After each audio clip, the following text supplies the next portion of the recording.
Okay. So the question that we are asking is how Panchatantra emerges as a complex narrative or a complex web of stories with a dense narrative moat. Now, to introduce, we'll argue that the Panchatantra, despite being an early Sanskrit text, uses the 5 tantras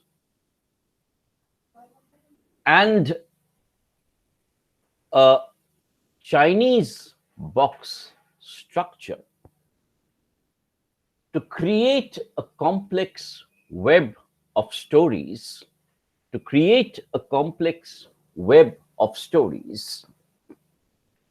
directed towards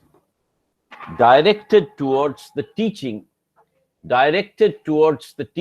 of Niti Shastra and Rajniti Thus, the short moral stories of the Panchatantra are deeply political and interact with each other to create the ideal of the perfect king,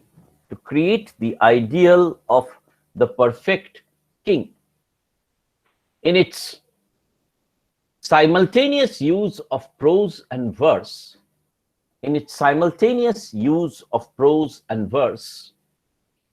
The Panchatantra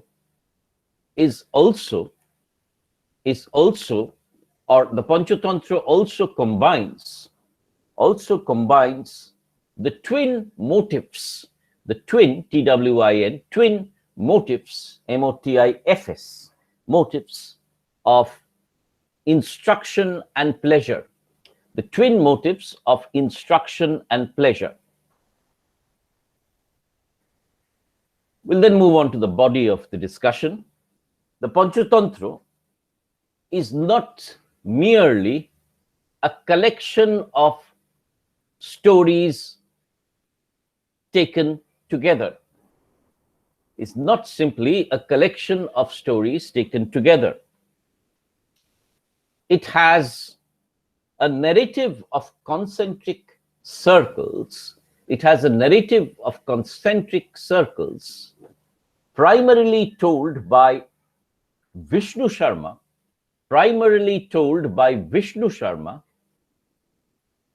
to the 5 worthless sons of the monarch.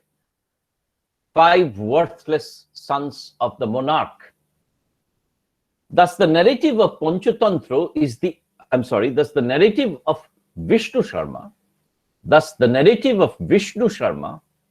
is the outer narrative of the text.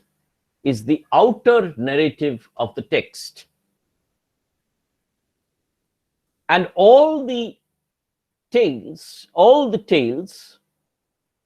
of the 5 tantras are subsumed within it.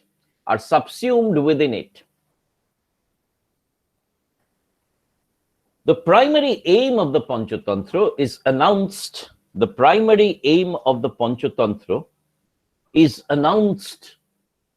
At the very beginning, with Vishnu Sharma, within quotes, shrewdly gleaning, I'm quoting the text, shrewdly gleaning, next line, all worldly wisdom's inner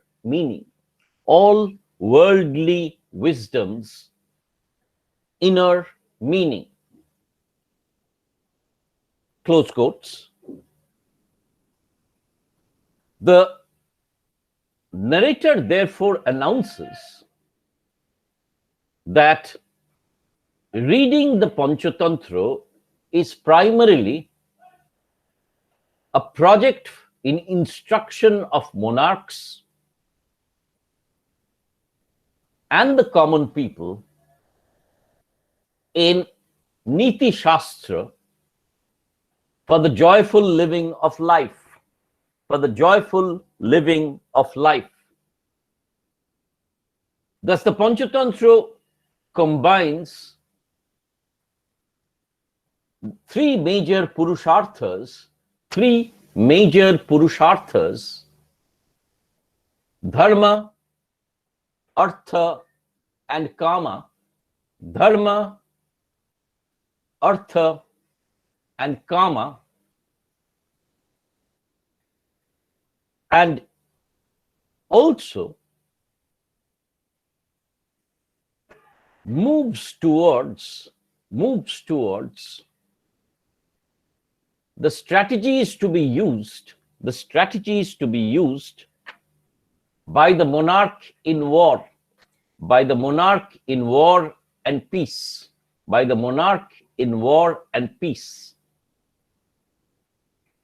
full stop. It is from this kernel, Kernel, kernel or seed of thought, that all the stories emerge, that all the stories of the Panchatantra emerge.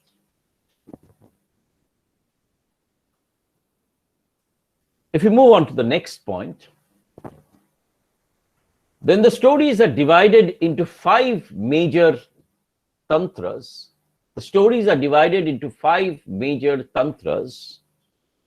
Mitra Labha, Mitra Bheda, or rather Mitra Bheda comes first. Mitra Bheda, or the loss of friends.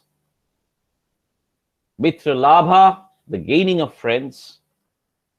Kakulukyam, of course. Labdha Prasannam, which is the loss of gains. And Aparikshitakaram, which is ill-considered action. Each tantra has its inset narratives, often narrative leading or containing a separate narrative within it. We can see this example in Kakulukyam, where the story of the crows and the owls contains 3 separate subsets. The historical enmity of the crows and the owls, the stories of Livestrong, the crow, and the stories of Red Eye, the owl. Even if these are different and complex stories, all the stories in Kakulukyam are unified by 3 common themes. Dash, how does one deal with the enemy? How shrewdness is to be used, or cunning, how shrewdness or cunning is to be used during the times of war,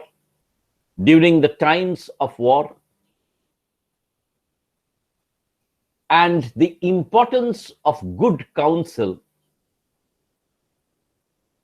and good judgment of the king.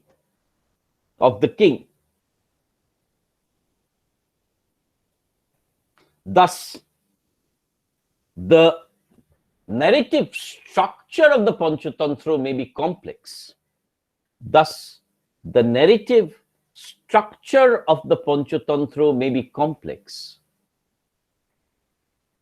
But in reading them, one is aware of the creation of various situations.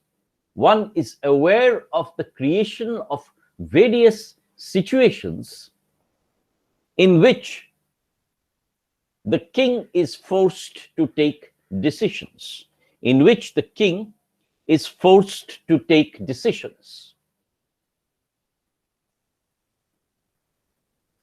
Next point, while some of the texts might deal with common individuals, common citizens,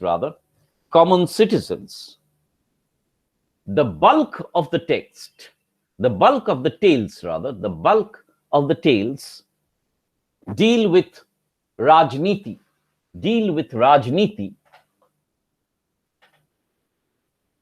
and the common themes are politics and welfare, security of the people, statecraft and military tactics.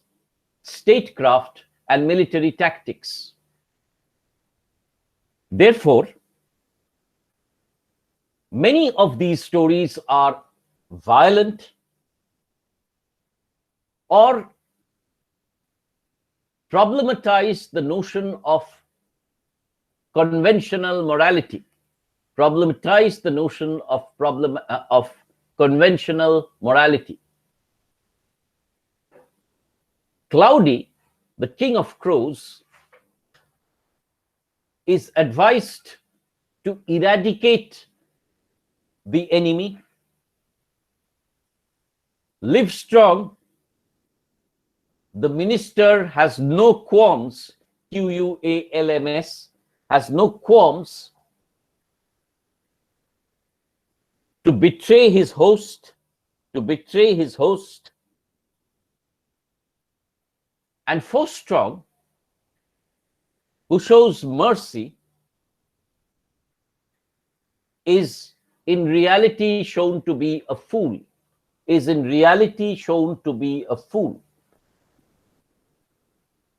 Thus, the Panchatantra is not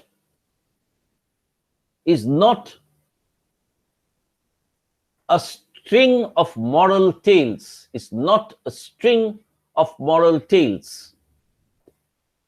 Its sense of dharma is deeply problematic. Apart from the tale of the sacrificing dove,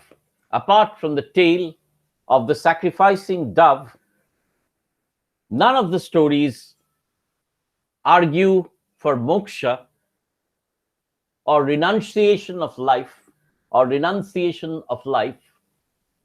Rather, they are deeply implicated in the process of living, and therefore worldly wisdom. The end of the narrative is niti, of a social being, or the the self-fashioning of a social being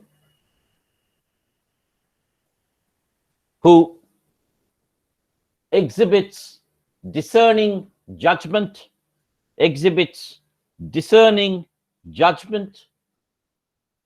practices friendship, and avoids risky ventures.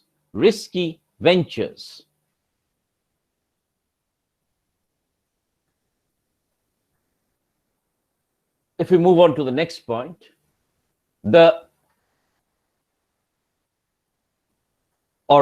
while the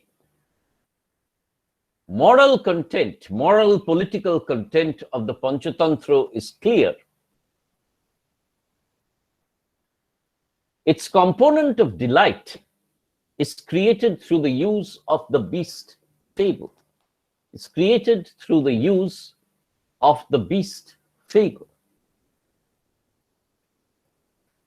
The proximity of men and animals in the primitive age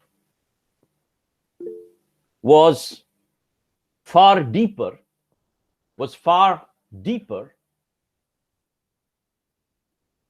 but the introduction of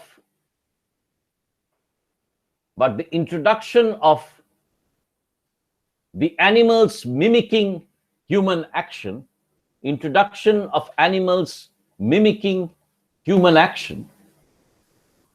creates a structure of amusement and pleasure.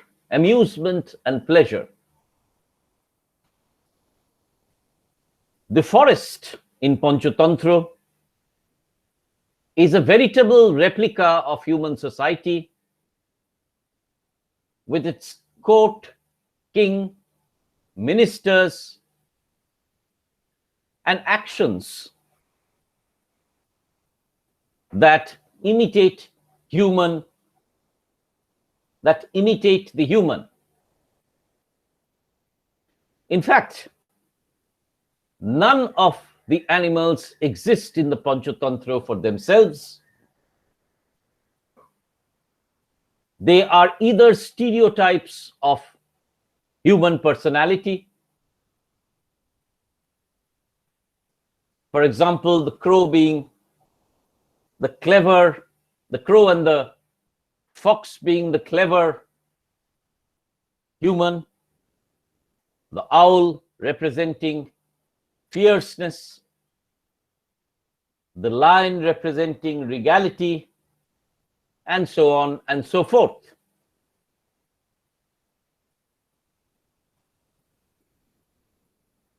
The beast fable content has often led to Panchatantra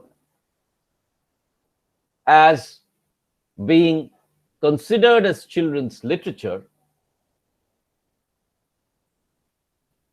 but the political content is deep, and there are definite tales that talk about sexuality and infidelity, thereby making the text a significantly adult one.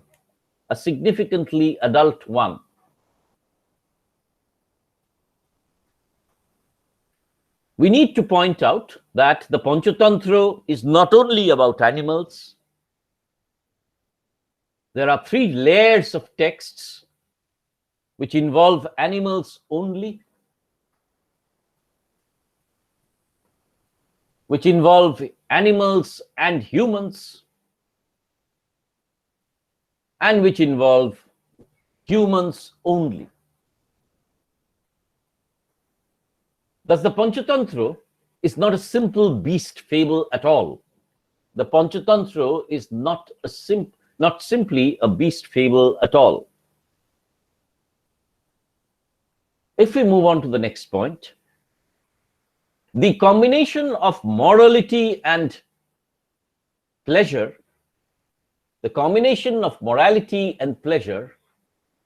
is dexterously handled through the alteration or the coexistence, you can say, the coexistence of prose and verse in the text,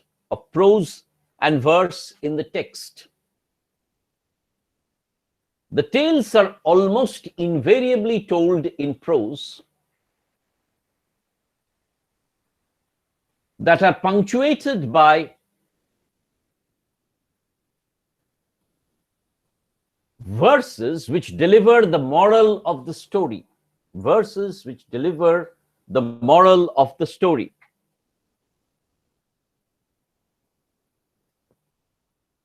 The prose carries the narrative pleasure of the text.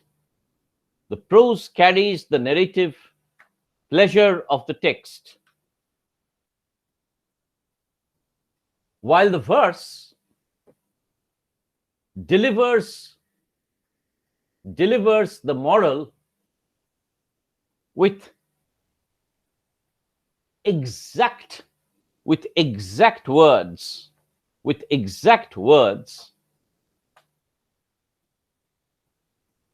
and thereby facilitates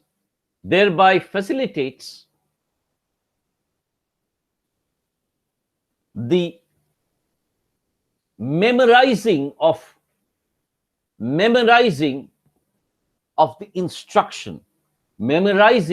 the instruction.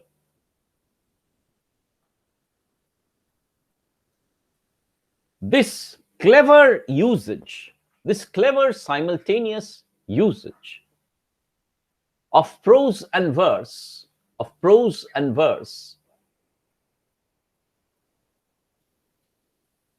has one exception. The pathetic tale of the self-sacrificing dove, which generates through only verse,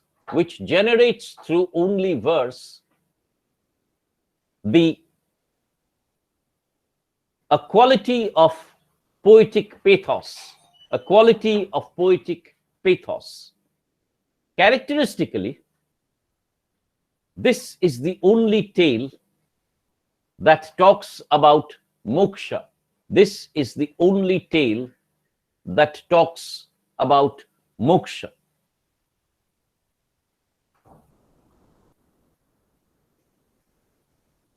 To conclude, therefore, the Panchatantra is a text that was derived from oral literature with multiple sources and multiple locations. It would have been easy to combine these narratives in a linear pattern. It would have been easy to combine these narratives in a linear pattern. However, the Panchatantra uses a complex narrative structure with interlaced narratives framed within each other. It alternates between prose and verse, and each of the five tantras exhibits their own complexity. Taken together, the Panchatantra is unified by the structure of the beast fable,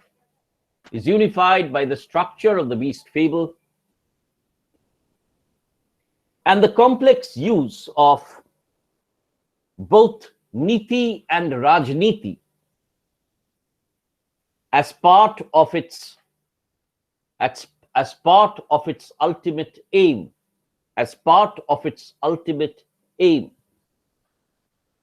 Each of the narratives, each of the stories of the Panchatantra stand by themselves.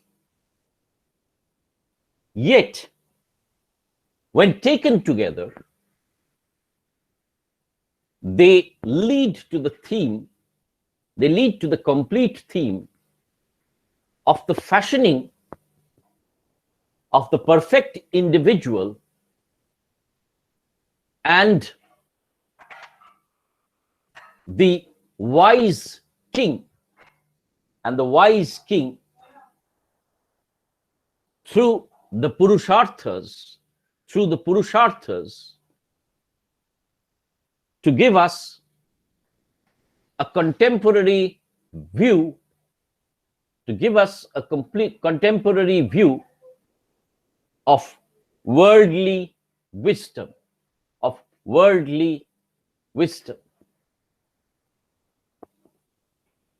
Right, that then is our response. I will stop the recording now, and